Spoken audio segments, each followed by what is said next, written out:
We all know the face. The wild white hair, the gentle eyes, and that famous photo where he is sticking out his tongue.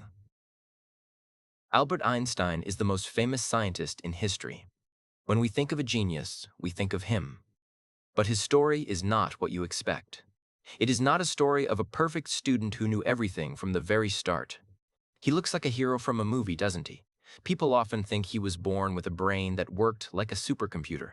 They think he never struggled or felt confused. But the truth is much more human. Einstein was a man who failed many times. He was a man who felt like an outsider for most of his young life. However, his journey is actually very encouraging for anyone who feels slow or different. In this story, we are going to look behind the fame. We will see the real Albert. We will learn about his strange habits and his beautiful way of looking at the world. Most importantly, we will see how his simple mindset changed everything we know about the universe. In the beginning, nobody thought Albert would be a genius. In fact, people thought the opposite. He was born in Germany in 1879. As a small boy, he was very quiet. He did not start speaking until he was nearly 3 years old. His parents were deeply worried about him. They even took him to see a doctor because they thought something was wrong. Before we continue with Albert's childhood, I want to take a quick moment to connect with you. It is wonderful to have you here. Learning English through stories is one of the best ways to improve your listening and your vocabulary. It makes the language feel alive. I am curious to know more about our global classroom and who is listening today. Tell us in the comments where you are listening from right now. Are you in a busy city or a quiet village? We have students from all over the world, and it is truly inspiring to see everyone learning together. Reading your comments helps me understand what kind of stories you enjoy the most. It makes this feel like a real conversation between friends. By the way, if you enjoy learning English through these real-life stories and deep biographies, please consider subscribing to the channel. It helps us grow and allows me to create more long-form lessons like this one for you. Now, let's go back to Germany in the late 1800s to see the moment that changed little Albert's life forever. When Albert was 5 years old, he was sick in bed. To cheer him up, his father gave him a small gift. It was a simple magnetic compass. You probably know how a compass works. No matter which way you turn it, the needle always points north. For most children, it was just a toy. But for Albert, it was a miracle. He looked at that tiny needle and felt a cold shiver down his back. He realized there was an invisible force in the air moving that needle. Something was hidden behind things. There was a deeper order to the world that he could not see with his eyes. This was the exact moment he became a scientist, even if he didn't know the word yet. A famous story says that he would repeat his own sentences quietly to himself before saying them out loud. He was a slow, thoughtful child. He didn't care about playing with other children. He preferred to build tall houses out of playing cards. He had a deep focus that other people did not understand. He wasn't slow. He was just observing everything very carefully. This small object, the compass, stayed in his mind for years. It taught him that the world is a giant mystery waiting to be solved. He didn't want to know just the facts. He wanted to know how the universe worked. But as he grew older, he hit a big wall. That wall was the school system. And Albert Einstein hated school. That tiny needle pointing north was his first lesson in wonder. It showed him that nature has secrets. But in the classroom, the teachers didn't care about secrets or wonder. They cared about rules. They cared about silence and obedience. This created a huge conflict for the young boy who wanted to ask big questions instead of memorizing dead dates. The schools in Germany at that time were very strict. They felt like a military camp. The teachers were like generals, and the students were like soldiers. They had to sit perfectly still. They had to learn everything by heart. If a student asked too many questions, they were punished. For a boy like Albert, this was like being in a prison for his mind. He strongly disliked rote memorization. This is when you repeat words over and over until you remember them, but you don't actually understand what they mean. Albert believed that the most important thing was to think, not to memorize. He often argued with his teachers. One teacher even told him that he would never amount to anything in life. But here is what matters. Albert did not let the teachers break his spirit. Instead of following their rules, he began to teach himself.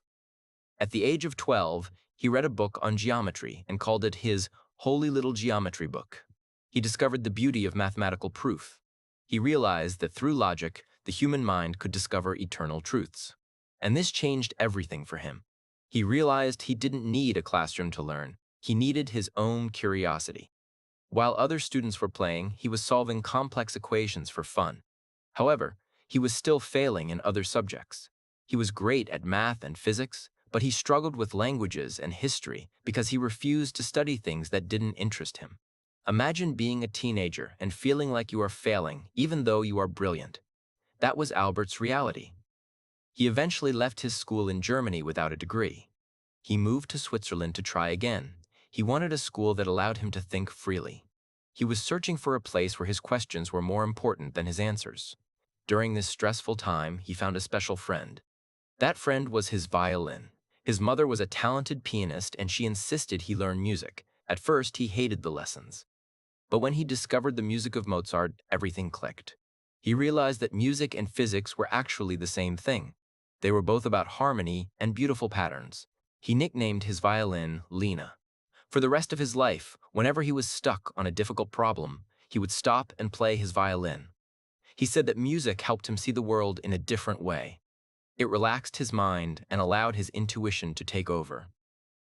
This is a great lesson for us. Sometimes, to solve a problem, you have to stop looking at it.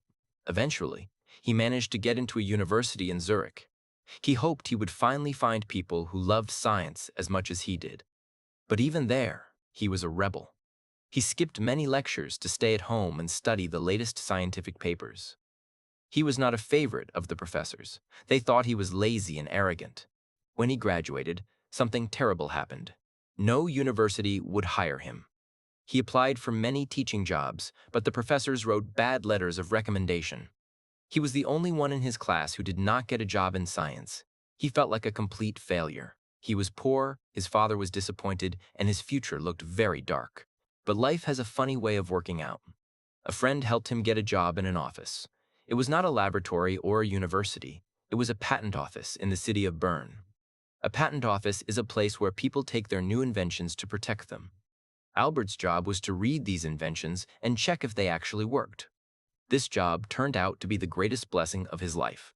He was a technical expert, third class. The work was very simple for him. He could finish his daily tasks in just a few hours. This left him with several hours of free time every single day. He called his office desk his worldly cloister. It was a place of quiet focus. He would hide his scientific notes in his drawer. When nobody was looking, he would take them out and work on his own theories. He was using stolen time to change the world. He didn't have a fancy library or expensive equipment. He only had a pen, paper, and his incredible imagination. This shows that you don't need a perfect situation to do great work. In the year 1905, something miraculous happened. This is now known as his miracle year. While still working at the patent office, he published 4 scientific papers. Each one of them was a masterpiece. Any one of these papers would have made a scientist famous for life. But Einstein published 4 of them in just a few months. It was an explosion of genius. In one of these papers, he explained the nature of light. In another, he proved that atoms really exist. But the most famous one was about time and space. He challenged everything people believed for 200 years. He said that time is not the same for everyone. It can slow down or speed up depending on how fast you are moving. This idea sounded like science fiction. People thought time was like a giant clock in the sky that ticked the same for everyone. But Einstein said no. He believed that time is flexible. He reached this conclusion not through experiments in a lab, but through what he called thought experiments. He would close his eyes and imagine scenarios in his mind. One of his most famous thought experiments started when he was just 16. He asked himself a simple question. What would happen if I chased a beam of light? If I could run fast enough to catch it, would the light look like it was standing still? This question lived in his mind for 10 years until he finally found the answer in the patent office. He realized that the speed of light never changes. It is the one constant thing in the universe. If light never changes, then everything else must change to keep it that way. This meant that time itself must bend. This was the birth of the special theory of relativity. It was a revolutionary way of thinking that the world wasn't ready for yet. Think about how brave that was. He was an unknown clerk in an office. He was telling the most famous scientists in the world that they were wrong about the nature of reality. He didn't have any data. He only had his logic and his intuition. He trusted his mind more than he trusted the textbooks he was forced to read in school. But he wasn't done yet. In a short supplement to his papers, he wrote down the most famous equation in history: E equals mc squared. Even if you don't like math, you have probably seen these letters. But what do they actually mean? In simple English, they mean that energy and matter are just two versions of the same thing. Matter is like a solid frozen version of energy, and energy is like a liquid version of matter. This equation showed that even a tiny piece of bread or a small rock contains a massive amount of hidden energy. It revealed a secret about the universe that had been hidden since the beginning of time. It was the key to understanding the stars. At first, the scientific world was silent. They didn't know who this Einstein person was. But slowly, the greatest minds began to read his work. They realized that this young man had solved problems they had been struggling with for decades. They started writing letters to him at the patent office. They were shocked to find out he wasn't a professor. His life began to change rapidly. He finally left the patent office to become a professor. He was invited to speak at large conferences. People were amazed by him. He didn't look like a typical scientist. He was warm, he cracked jokes, and he spoke in simple stories. He never lost that childlike wonder he had when he first saw the compass. But what was the secret to his brain? Was he just born lucky, or did he have habits we can learn from? This is the most interesting part of his biography. Einstein had very specific daily habits that he believed kept his mind sharp. He lived a very simple life so that he could focus all his energy on his thoughts. One of his most important habits was his daily walk. When he later moved to Princeton University in America, he would walk to his office every morning. It was a long walk, about 1.5 miles. He did this in all kinds of weather. He believed that moving the body was essential for moving the mind. The rhythm of his feet helped him think. During these walks, he was often seen talking to himself or staring at the trees. He wasn't just exercising, he was working. He believed that the best ideas don't come when you are sitting at a desk and trying very hard. They come when you are relaxed and your mind is free to wander. For him, walking was a form of meditation. If you are learning English, this is a great lesson. Sometimes, when you are tired of grammar and vocabulary, you should go for a walk. Listen to a story like this while you move. Your brain absorbs information much better when you are not feeling stressed. Einstein knew that a tired mind is a closed mind. He always prioritized his mental health. Another famous thing about Einstein was his sleep. He loved to sleep. While most successful people today brag about waking up at 4 in the morning, Einstein did the opposite. He reportedly slept at least 10 hours every night. He also took many naps during the day.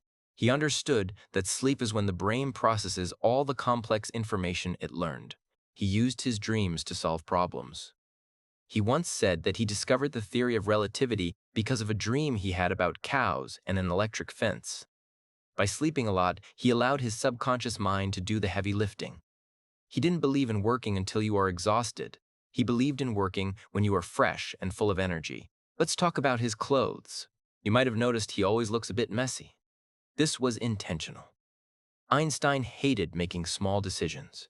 He thought that choosing what to wear or what to eat was a waste of brain power. He wanted to save all his mental energy for the big questions about the universe. So, he simplified everything. He famously stopped wearing socks.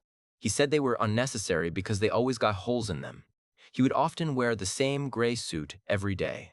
He didn't care what people thought of his appearance. He didn't want to spend even 5 minutes thinking about his wardrobe. He wanted his mind to be completely free from the distractions of modern life. This habit of simplicity is very powerful. In our world today, we are constantly distracted by phones, notifications, and choices. Einstein showed us that by saying no to the small things, we can say yes to the big things. He kept his life very quiet. He didn't have a television or a radio. He preferred the silence of his own thoughts. He also had a very simple diet. He liked simple foods like pasta, eggs, and fruit. He wasn't interested in fancy dinners or social events. He often turned down invitations to parties so he could stay home and calculate equations. He was a man who knew his priority. He knew that his gift was his mind, and he protected it like a treasure. But he wasn't a lonely person. He loved people. He was known for being very kind to children. He would often help local kids with their math homework. He didn't treat them like they were beneath him. He spoke to everyone in the same way, whether they were a king or a gardener. He believed that every human being deserves respect. Reflection was a huge part of his life. He spent hours every day just sitting in a chair and thinking. Imagine that. In our busy world, sitting still for 10 minutes feels impossible. But for Einstein, this was his most productive work. He would sit with a pipe and stare into space. He was exploring the edges of reality in his mind. He taught us that doing nothing is actually doing everything. When we are quiet, our intuition can speak to us. Most of us are too busy to hear our own best ideas. Einstein made space for those ideas to grow. He valued imagination more than knowledge. He said that knowledge is limited, but imagination circles the entire world. This is a mindset lesson we can all apply. Whether you are learning a new language or starting a new job, don't just work hard. Work with wonder. Give yourself time to dream. Ask yourself the what-if questions. Einstein's success didn't come from his math skills. It came from his courage to think differently than everyone else. He was also very honest about his mistakes. He often published papers and then realized he was wrong. He didn't feel embarrassed. He would just say, "Well, I was wrong," and move on to the next idea. He didn't have a huge ego. He saw himself as a student of nature. He was always learning, even when he was the most famous man on earth. This period of his life was peaceful, but the world was changing. As he became more famous, the shadow of war began to fall over Europe. Einstein was a pacifist. This means he hated war and violence. He believed that science should be used to help humanity, not to destroy it. But soon, he would be forced to make a very difficult choice.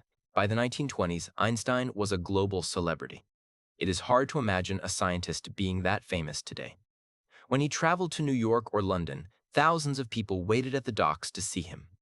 Paparazzi followed him everywhere. People who didn't even understand physics wanted his autograph. He found all this attention very strange and a bit funny. He once said it was a strange paradox. Why was he so popular when nobody understood his theories? He became a symbol of intelligence. But with fame came danger. Because he was Jewish and he spoke out for peace, he became a target in Germany. The Nazi Party began to grow, and they hated Einstein. They even put a price on his head. They called his work Jewish physics and claimed it was wrong because of his race. They burned his books in public bonfires. Einstein realized that he could no longer stay in the country where he was born. In 1933, he left Germany forever. He gave up his citizenship and became a man without a country for a while, eventually moving to the United States. He moved to a small, quiet town called Princeton, New Jersey. He worked at the Institute for Advanced Study. This was a place where he didn't have to teach classes. He could just focus on his research. He spent the rest of his life there, walking the streets in his baggy sweaters, becoming a local legend that everyone loved. However, his heart was heavy. He watched from across the ocean as the world went to war. He was terrified that German scientists were working on a secret weapon using his theories. He knew that the energy hidden inside the atom could be used to make a bomb. This created a terrible moral dilemma for a man who loved peace. In 1939, he was persuaded to sign a letter to the American president, Franklin Roosevelt. The letter warned that the Nazis might be developing an atomic bomb. Einstein suggested that the United States should start its own research. This letter helped start the Manhattan Project, the secret mission to build the world's first nuclear weapon. Einstein did not work on the bomb himself. He was considered too much of a security risk because of his political views. But he felt a deep responsibility. When the atomic bombs were actually dropped on Japan in 1945, he was devastated. He spent the rest of his life campaigning against nuclear weapons and advocating for a world government. He said that if he had known the Germans would not succeed in building a bomb, he would have never signed that letter. He carried this sadness with him. It shows us that even the greatest minds cannot control how their discoveries are used. He became a voice for global ethics, reminding us that power without wisdom is very dangerous. During his final years in Princeton, he was looking for something called the unified field theory. He wanted to find one single equation that would explain everything in the universe. He wanted to read the mind of God, as he put it. He worked on this problem for 30 years, day and night, but he never quite found the answer. Even though he was getting older and his health was failing, he never stopped working. He was often seen at his desk, surrounded by piles of paper and books. His mind was as sharp as ever. He still played his violin, and he still went for his long walks. He was a man who was truly in love with the mystery of existence.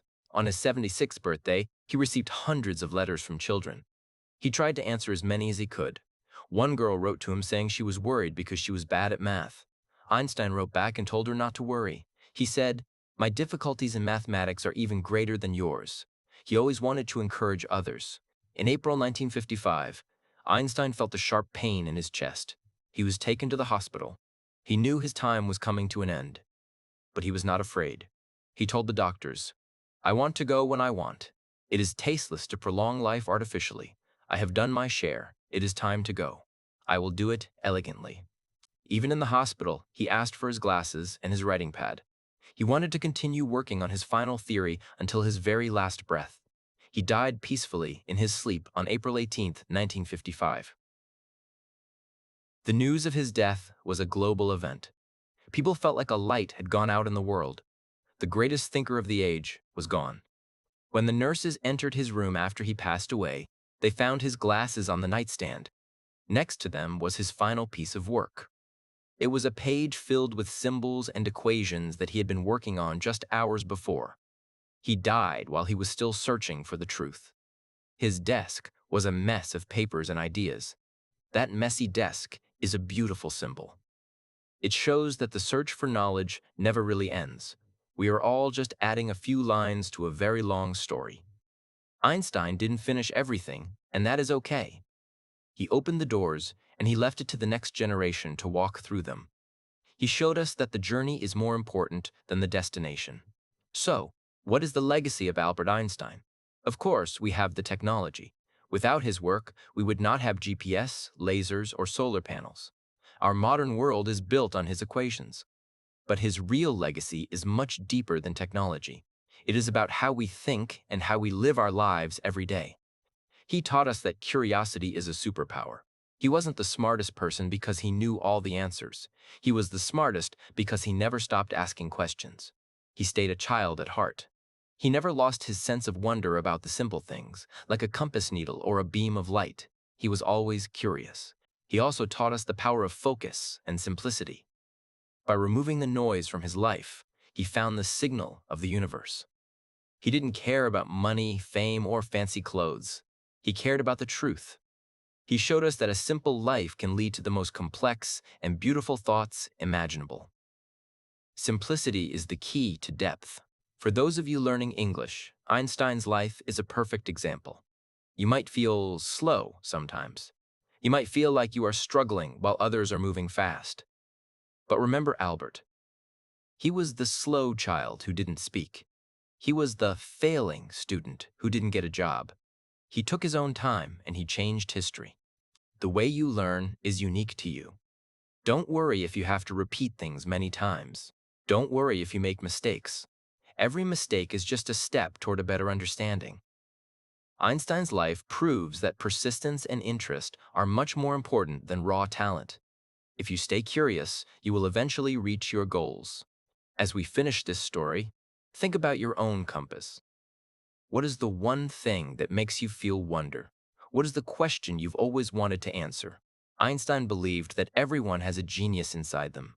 But if you judge a fish by its ability to climb a tree, it will live its whole life believing it is stupid. You are not a fish trying to climb a tree. You are a learner on a beautiful journey. By listening to these stories, you are not just practicing English. You are expanding your mind. You are learning from the greatest human beings who ever lived. This is the best way to grow, by connecting language with deep, meaningful ideas. I hope Albert's story has inspired you today. I hope it has reminded you that it is okay to be different. It is okay to be quiet.